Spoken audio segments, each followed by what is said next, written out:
Je travaille au CESEP et je suis spécialisé dans les questions du numérique et surtout dans le rapport au numérique et aux gens, donc tout ce qui est le champ de la citoyenneté numérique, euh, des pratiques numériques, des libertés numériques, de l'identité numérique. Enfin voilà, il y a vraiment encore des choses importantes qui sont en train de se passer actuellement à tous les niveaux, tant au niveau professionnel que dans le monde des loisirs, de la santé, de la culture. Et donc la révolution numérique, comme on l'appelle, a vraiment un impact profond. C'est un peu ma spécialité. Et je suis également journaliste indépendant, spécialisé également dans le numérique. Voilà. Pour ce qui me concerne. Et mes interventions sont essentiellement des réflexions ou des pratiques qui sont liées à cette thématique-là, tant en formation qu'en publication. Ok, alors on a soumis donc cet épisode-là au même titre que les trois autres. Il y a un lien entre les épisodes, mais qui peuvent être regardés indépendamment, comme vous venez de le faire. Tout d'abord, une réaction à chaud par rapport à ce que vous venez de voir. Ben, c'est sympa. Enfin voilà, la réflexion en fait de l'efficacité d'Internet ou des réseaux sociaux quand on défend une cause ou un projet, la mise en perspective d'une décision importante d'un gouvernement par rapport à des libertés du monde réel et le réflexe et ou la volonté d'agir contre cette décision parce qu'elle est liberticide, est traitée de façon assez chouette et légère. Je trouve ça reflète bien un peu, je pense, le climat ambiant. Donc à double titre, un sur le fait que de plus en plus, avec la surinformation, les choses importantes ne sont pas nécessairement détectées, et deux, qu'il y a une sorte de sentiment de grande impuissance par rapport à des choses qui se passent et qui nous concernent, et que les personnes qui décident de faire bouger les choses ont du mal, virtuel ou réel. L'efficacité de la trame et de la personne qui veut s'appuyer sur Internet pour bouger me fait songer un peu à une analyse que Malcolm Gladwell a produite il y a quelques années et qui comparait un petit peu l'activisme ou le militantisme de terrain aux possibilités offertes par le numérique. Et donc il a fait toute une étude sur pourquoi et comment la défense des droits civiques aux États-Unis, qui a abouti par un succès puisqu'on a changé la loi et donc le droit des Noirs a évolué. Et donc il a fait tout un travail de réflexion sur la possibilité offerte par le numérique pour faire changer les choses, comment utiliser le numérique pour faire changer les choses et comment utiliser les actions de terrain en disant le numérique n'est qu'un moyen de communication et basta. Et donc c'est suranné, ce qui marche, ce sont les coopérations fortes. Les coopérations fortes, ce sont des cellules, des clans humains qui se réunissent, des groupes et qui font bouger les choses. Et le numérique n'est qu'un moyen de communication. Et donc ce qu'on voit là, c'est qu'effectivement, s'il n'y a pas d'implication sociale forte, les 4000 vues ne suffisent pas à faire changer les choses à aucun niveau. Et donc je trouve que c'est une réflexion qui va dans ce sens-là et je la partage. Oui, ça marche. Et donc c'est un outil tout à fait intéressant, convivial, performant, mais qui ne fonctionne qu'avec ce que Dominique Cardot appelle les coopérations fortes. Donc, pourquoi est-ce que ça fonctionne? Pourquoi est-ce que, enfin, on parle beaucoup de Facebook, mais le réseau social en lui, ça pourrait être un autre. Pourquoi est-ce que ça fonctionne? Parce que ça permet de fédérer un groupe autour d'une action, mais encore une fois, cette fédération ne sera efficace que si, dans la vie réelle, il y a des interactions et que des gens se retrouvent sur cette idée. Donc c'est vraiment fondamental. C'est ça que les gens ne comprennent pas toujours. Mais à partir de ce moment-là, Internet et le réseau social, on va dire Facebook, pour ne pas le citer, mais il y en a d'autres, est très très très performant dans le sens où il permet donc à des gens qui sont mobilisés autour d'une cause d'interagir, premier point. Deuxième point, le vecteur d'Internet et de Facebook, du réseau social, permet une communication pratiquement instantanée, très efficace, multiple, décloisonnée, décentralisée, via des relais. Et des relais, ce sont les fameuses chaînes, hein, et les fameux partages et la fameuse viralité. Et la troisième force du réseau qui soutient l'action, c'est le fait qu'on la documente. Le réseau social permet de la raconter, de l'archiver. C'est la mémoire vivante des interactions. C'est le fil d'actualité, ce sont les posts, les vidéos, ce sont les Facebook Live. Et donc il y a une sorte, structurellement, par la nature du média, de gestion événementielle et de rapidité et de démultiplication. Et donc à partir du moment où il y a un travail, où il y a réellement un groupe qui se mobilise autour d'un projet, ça décolle. Deux exemples,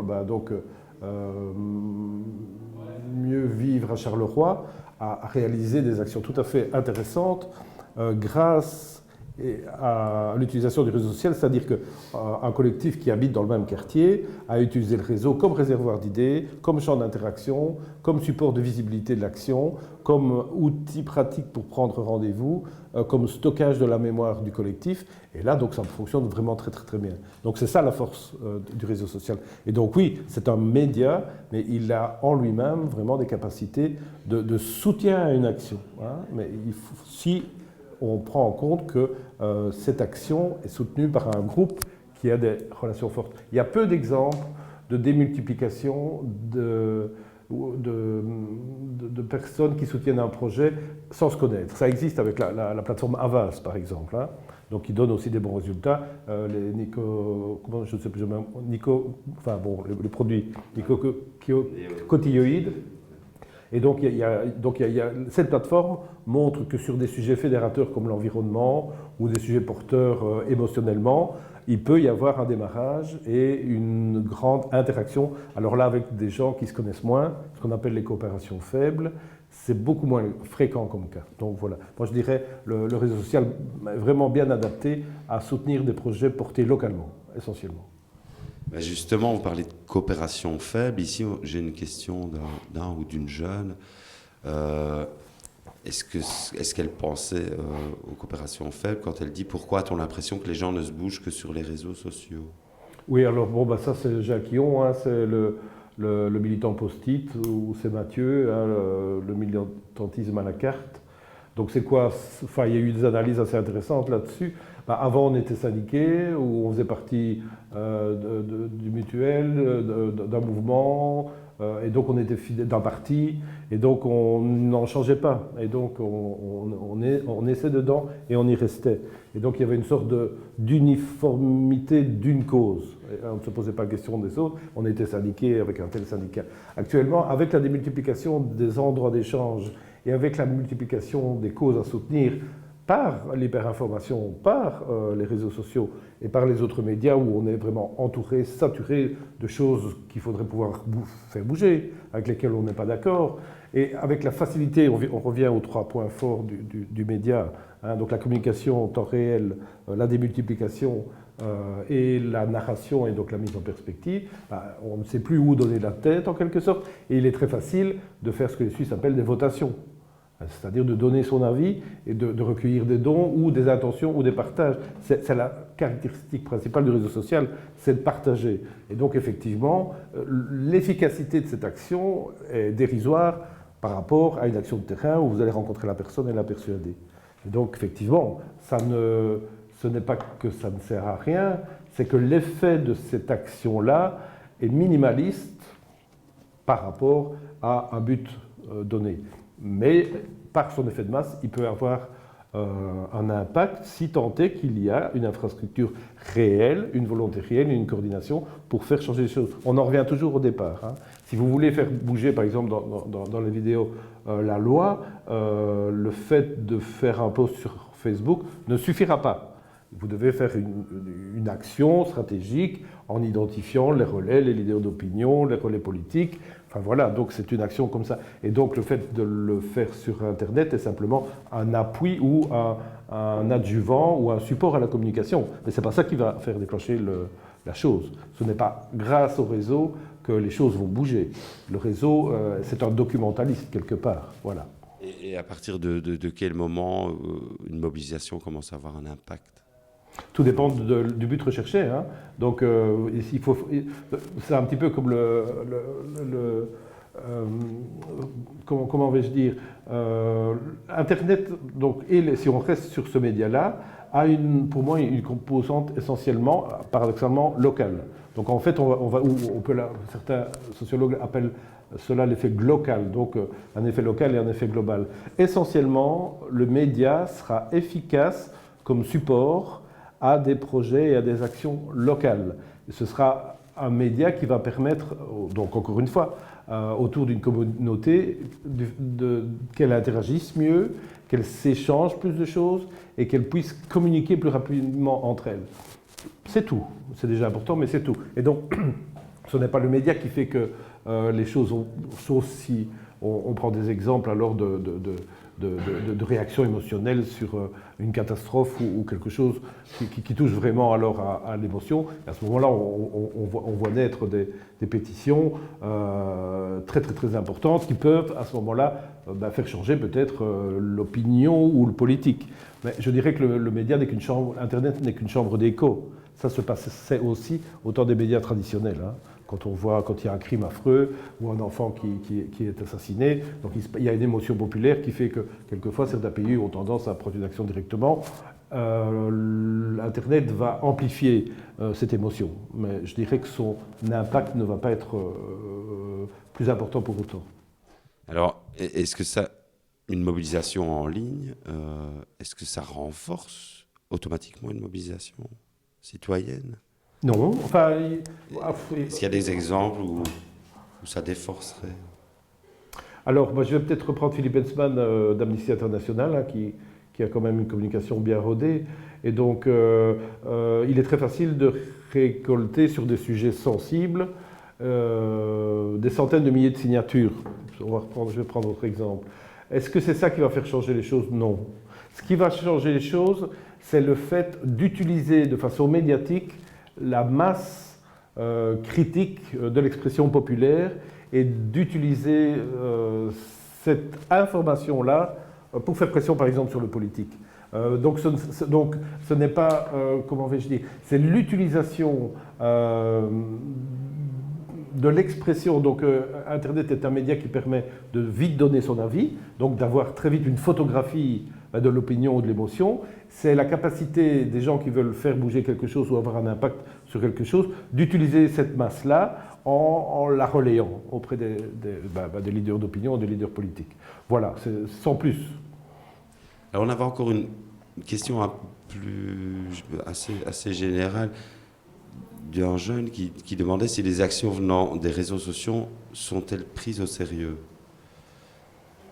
Alors, qu'est-ce qui sous-entend des prises au sérieux par qui? J'imagine par les tenants du pouvoir, ou quand on veut renverser quelque chose oui, on peut l'interpréter de différentes manières. Ou à partir de quand est-ce qu'elle serait prise au sérieux? C'est ça, donc alors on est aussi sur le champ de ce qu'on appelle les fake news, du croisement des sources, de qui émet l'info, de la vérification de la véracité, et du fait, si je comprends bien, comme c'est tellement facile de partager une information, est-ce que le fait d'avoir un grand nombre de partages, ou est-ce que le fait de récolter beaucoup de signatures électroniques sur un projet fait bouger le curseur? Je pense que la remarque est juste. Si vous dites maintenant que vous avez 25 000 signatures pour la mise en place d'un rehausseur ou d'un casse-vitesse, voilà, est-ce que ça va faire bouger les choses? Ça risque de faire bouger les choses si de cette masse d'expression, vous en faites un dossier, que vous allez trouver les chemins de la mobilité et que vous inscrivez cela à l'ordre du jour du conseil communal. Et donc c'est ça qui va faire bouger les choses. Et pour augmenter le poids et la pression par rapport à cette volonté de faire changer les choses, Internet va être un chouette outil puisqu'il permet très vite de faire connaître le projet et il permet très vite aux personnes de donner leur avis sur ce projet-là. Et à ce moment-là, ça peut fonctionner. Donc ce qu'on appelle le militantisme de salon, le militantisme à la carte, n'est pas inefficace. Simplement, il faut le prendre à sa juste mesure. Comme c'est facile d'avoir l'avis de beaucoup de personnes, le poids de cet avis est différent. Donc on va dire qu'il y a un rapport de coût-énergie. Hein. Si les gens doivent se déplacer à la commune pour donner leur avis, le taux d'engagement sera différent, on est bien d'accord. Hein. Donc voilà, donc c'est ça. Et donc effectivement, il y a peu de fiabilité et de crédibilité dans des réservations, par exemple, sur Internet. L'exemple de la web-série est tout à fait juste. 4000 vues et 2 personnes qui viennent, c'est courant, en fait. Hein. Donc on estime à 1% le taux de fiabilité des inscriptions. Donc c'est un média, il faut jouer avec les règles de ce média-là. Et comme il joue un rôle de chambre d'écho, il amplifie beaucoup les choses. Et donc en réalité, par rapport à cette facilité, vous devez voir ce qu'il y a en dessous. Et en dessous, on revient alors à l'ancrage local ou à l'effet global sur des grands faits de société. Alors une question d'un jeune ici et qui dépasse peut-être, qui revient plutôt au sujet de la mobilisation invoquée dans l'épisode là. Quelqu'un nous demandait comment peut-on réagir lorsqu'un gouvernement fait appliquer des lois extrêmes. En votant, hein, et comme ça va être les élections, il faut absolument voter. Et donc comment réagir donc il faut vérifier le programme des partis, les mesures qu'ils prennent, et là on a la main. On a la main dans le sens où, si je prends le cas maintenant des prochaines élections, c'est juste le bon moment. Donc les programmes sont en train d'être réalisés, les hommes politiques vont se positionner en écoute active, en disant aux citoyens je vous entends, les réunions se multiplient, c'est là que ça se passe.